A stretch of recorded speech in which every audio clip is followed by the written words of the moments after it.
नमस्कार, आप देख रहे हैं न्यूज़ 24। मैं हूं विपनेश माथुर। 18वीं लोकसभा का पहला सत्र हर लिहाज से यादगार रहा। प्रधानमंत्री के तौर पर नरेंद्र मोदी के पिछले 2 कार्यकाल में जो तस्वीर, जो स्थिति सदन के भीतर कभी नजर नहीं आई, ऐसे बयानों और हमलों से सदन आज गूंज उठा।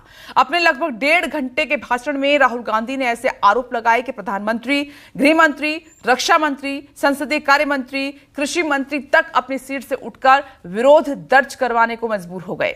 नेता विपक्ष के तौर पर राहुल गांधी के भाषण पर सरकार की गंभीरता नजर आई। दूसरी ओर भले ही सरकार राहुल गांधी के भाषण को झूठ का पुलिंदा बताए, लेकिन ऐसा लगा मानो पूरी सरकार उस भाषण से हुए डैमेज को कंट्रोल करने में जुट गई हो। हिंदुत्व, मणिपुर, अग्निवीर, हर मुद्दे पर राहुल गांधी ने सरकार को घेरा, और ऐसा घेरा कि सत्र की शुरुआत में जो कांग्रेस ने कहा था वो सच हो गया कि कुर्सी की पेटी बांध लीजिए, क्योंकि सदन का तापमान बढ़ने वाला है।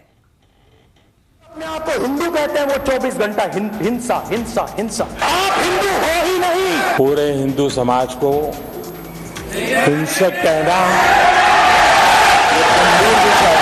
करोड़ों लोग अपने आप को गर्व से हिंदू कहते हैं, क्या वो सभी लोग हिंसा की बात करते हैं, हिंसा करते हैं?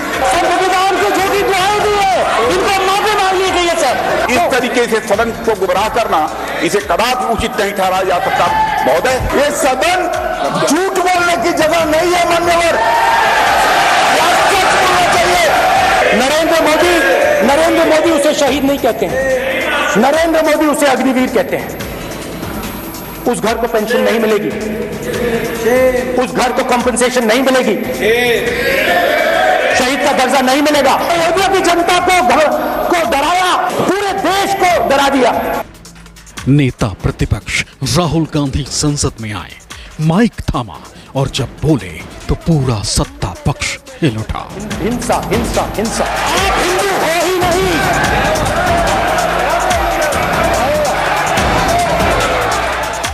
राहुल ने खटाखट मुद्दों पर बीजेपी को घेरना शुरू किया तो बीजेपी में खलबली मच गई।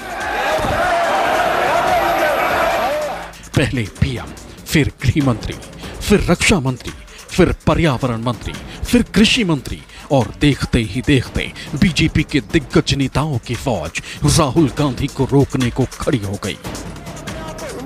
राहुल के तीखे जुबानी हमले पर आपत्ति जताने लगी, इसे संसदीय परंपरा के खिलाफ बताने लगी। आज तक हिंदुस्तान के प्रधानमंत्री मणिपुर नहीं गए। मेरा डायरेक्ट कनेक्शन भगवान के साथ है, मैं नहीं बोल रहा हूं, प्रधानमंत्री मोदी जी ने बोला है। खटाखट खटाखट खटाखट ऑर्डर आते हैं। अब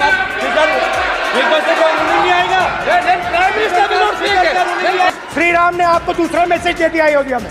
ये राहुल गांधी का 2.0 अवतार है। ये विपक्ष की वो आवाज है जिसे सुनने के लिए 10 साल का वक्त लग गया, क्योंकि पिछले 10 सालों से संसद में नेता प्रतिपक्ष का सूखा था। लेकिन जनता के जनादेश ने विपक्ष को वो मजबूती दी जो राहुल के गले में आवाज बनकर सत्ता पक्ष से सवाल पूछने लगी। राष्ट्रपति के अभिभाषण पर धन्यवाद प्रस्ताव पर चर्चा हो रही थी। इस दौरान जब राहुल गांधी बोलने के लिए खड़े हुए तो बीजेपी पर जुबानी तीर की बारिश कर दी। राहुल ने सबसे पहले जांच एजेंसियों को लेकर मोदी सरकार पर हमला बोला। राहुल ने कहा कि सरकार के इशारे पर केंद्रीय जांच एजेंसियों ने उन पर भी हमला किया। उनसे 55 घंटे पूछताछ हुई और ये सब प्रधानमंत्री के कहने पर हुआ।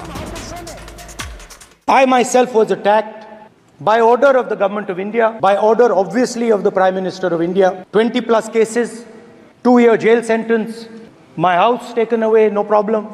55 hours of interrogation by the ED. इसके बाद राहुल गांधी ने शिव जी की तस्वीर दिखाने की कोशिश की तो उन्हें रोक दिया गया। ऐसे में राहुल ने कहा कि शिव जी हमारी प्रेरणा है, शिव जी के गले में सांप है, जो ये दर्शाता है कि वो मृत्यु को अपने पास रखते हैं। वो ये कहना चाहते हैं कि मैं सच्चाई के साथ हूँ। शिव जी कहते हैं डरो मत, डराओ मत, अभय मुद्रा दिखाते हैं, अहिंसा की बात करते हैं, त्रिशूल को जमीन में गाड़ देते हैं। राहुल यही नहीं रुके, उन्होंने बीजेपी पर नकली हिंदू होने का आरोप चस्पा कर दिया। उन्होंने कहा कि आप हिंदू हो ही नहीं, हिंदू धर्म में साफ लिखा है, सच का साथ देना चाहिए। राहुल के इतना कहते ही बवाल मच गया। सत्ता पक्ष ने हंगामा शुरू कर दिया। पीएम मोदी अपनी चेयर पर उठ खड़े हुए और इसे गंभीर बात बताई। पीएम मोदी ने कहा कि पूरे हिंदू समाज को हिंसक कहना गंभीर बात है। इस पर राहुल गांधी ने कहा कि पीएम मोदी और बीजेपी पूरा हिंदू समाज नहीं है। वहीं अमित शाह ने राहुल गांधी से माफी मांगने को कहा। जो लोग अपने आप को हिंदू कहते हैं वो 24 घंटा हिंसा हिंसा हिंसा, नफरत नफरत नफरत, असत्य सत्य असत्य। आप हिंदू हो ही नहीं। नरेंद्र मोदी जी पूरा हिंदू समाज नहीं है, बीजेपी पूरा हिंदू समाज नहीं है, आरएसएस पूरा हिंदू समाज नहीं है। पूरे हिंदू समाज को हिंसक कहना, शोर शराबा कर इतने बड़े वाकया को छिपाया नहीं जा सकता।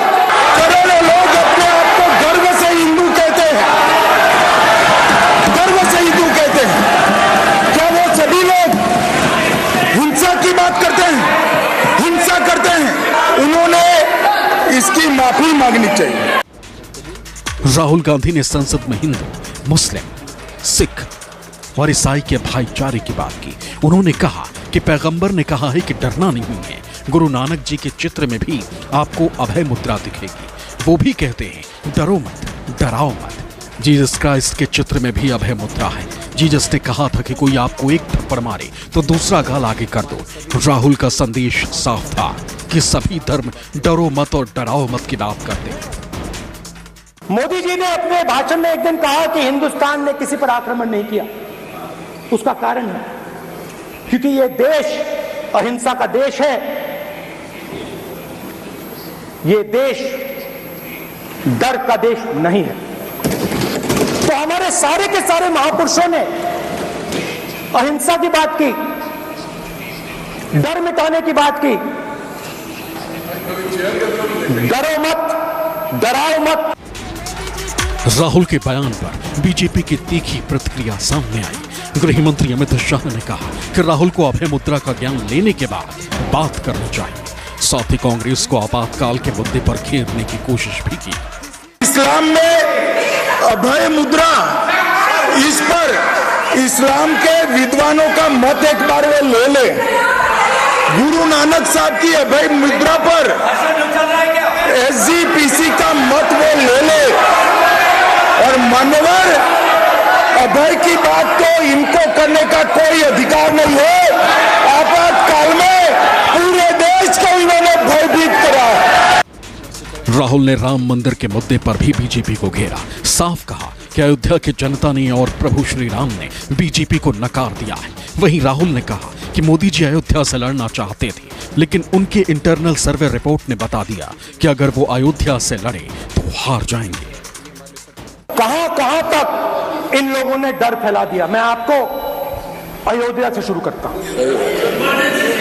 सर नमस्कार।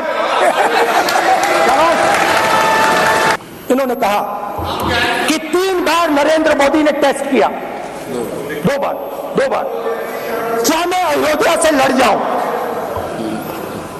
और सर्वेयर्स ने कहा अयोध्या में मत लड़ जाना, अयोध्या में मत लड़ जाना, अयोध्या की जनता हरा देगी। और इसीलिए प्रधानमंत्री वाराणसी गए और वहां बच के निकले। हिंदुत्व के मुद्दे के बाद बात अग्निवीर पर हुई। राहुल ने अग्निवीर योजना को युवाओं के साथ धोखा करार दिया।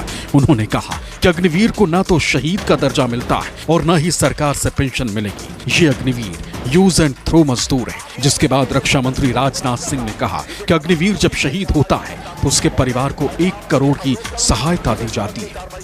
छोटे से घर में अग्निवीर शहीद हुआ, लैंडमाइन ब्लास्ट में शहीद हुआ। मैं उसे शहीद कह रहा हूं, मगर हिंदुस्तान की सरकार उसे शहीद नहीं कहती है। नरेंद्र मोदी उसे शहीद नहीं कहते हैं। नरेंद्र मोदी उसे अग्निवीर कहते हैं। उस घर को पेंशन नहीं मिलेगी, उस घर को कॉम्पेंसेशन नहीं मिलेगी, शहीद का दर्जा नहीं मिलेगा। गलत नहीं है सर। सेवाओं की सुरक्षा के दौरान यदि हमारा कोई अग्निवीर का जवान शहीद होता है तो उसके 1 करोड़ रुपए की धनराशि सहायता के रूप में उसके परिवार को मुहैया कराई जाती है।